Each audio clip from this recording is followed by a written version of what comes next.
Subscribe and share my channel Sudarsana.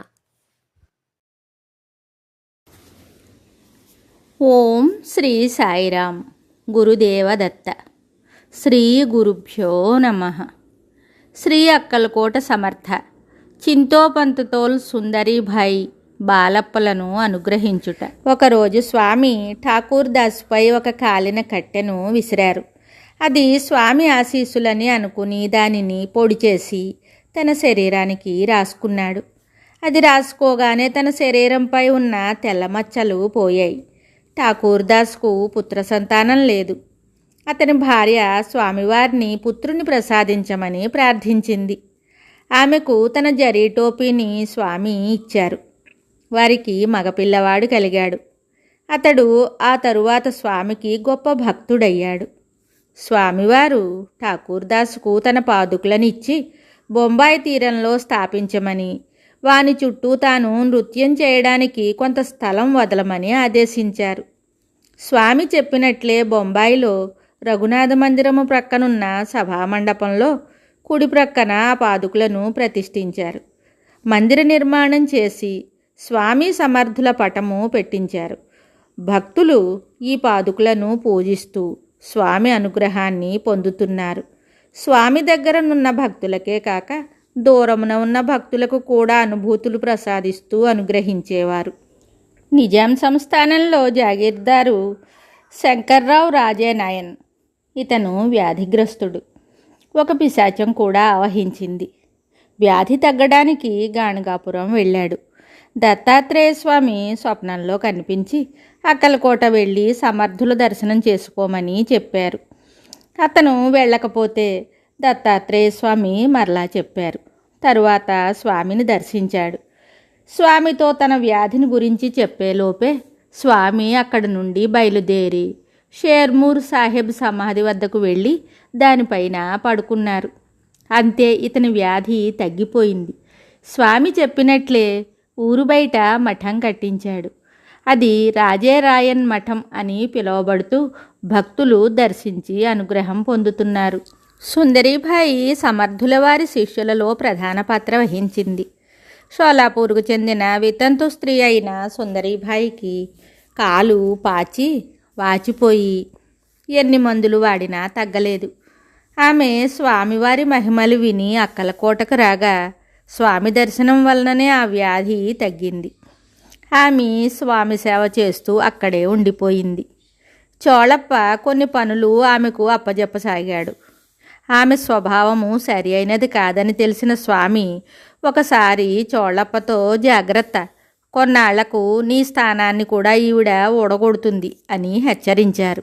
సుందరీభాయి రాను రాను స్వామి అంతరంగిక భక్తురాలయ్యింది. అచ్చటికి వెళ్ళేవారు ముందుగా ఆమెను ఆశ్రయించాల్సి వచ్చింది. స్వామివారి తరపున ఆమె కానుకలు స్వీకరిస్తుండడం వలన ఆమెలో అహంకారము, ధనాశ ప్రారంభమయ్యాయి. స్వామి సేవయందు అశ్రద్ధ చూపసాగింది.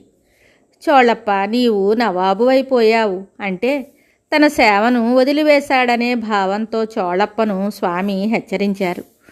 స్వామి మాత్రం ఆమెకు ప్రాముఖ్యం ఇచ్చేవారు కాదు. చోళప్ప మొదట్లోనే స్వామివారికి తానే భిక్షనిచ్చి తన ఇంట నిలుపుకున్నాడు. తరువాత సంస్థానము వారు ధనము ఇచ్చుటతో వారి సేవకుడయ్యాడు చోళప్ప. సుందరీభాయి ధనము కొరకు చోళప్పను రాజోద్యోగిగా తప్పించి తానే రాజోద్యోగి అయ్యింది. ఆ విధంగా చోళప్ప పతనం అయ్యాడు.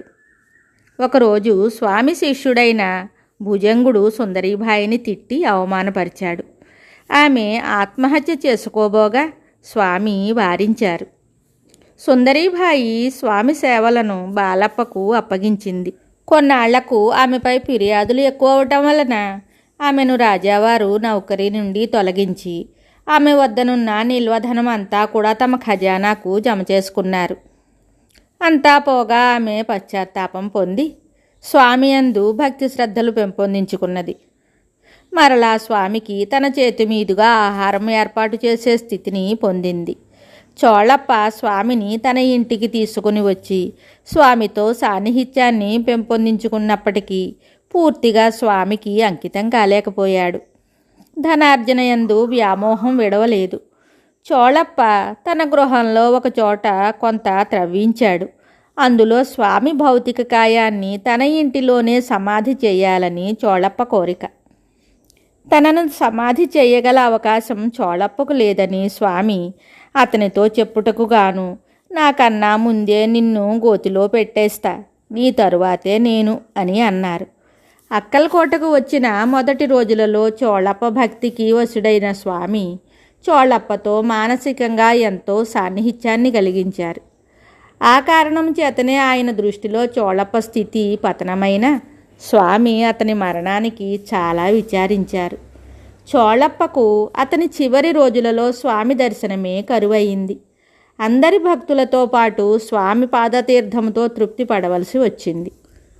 చోళప్పకు 1877 సంవత్సరంలో కలరా వ్యాధి సోకి చనిపోయాడు. మహావిరాగి అయిన స్వామి చోళప్ప చనిపోయినందుకు చాలా దుఃఖించారు.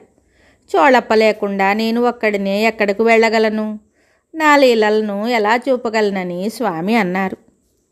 స్వామికి షోలాపూర్లోనే భక్తుడైన చింతోపంతుతోలు స్వామి అనుగ్రహం పొందలేకపోయాడు.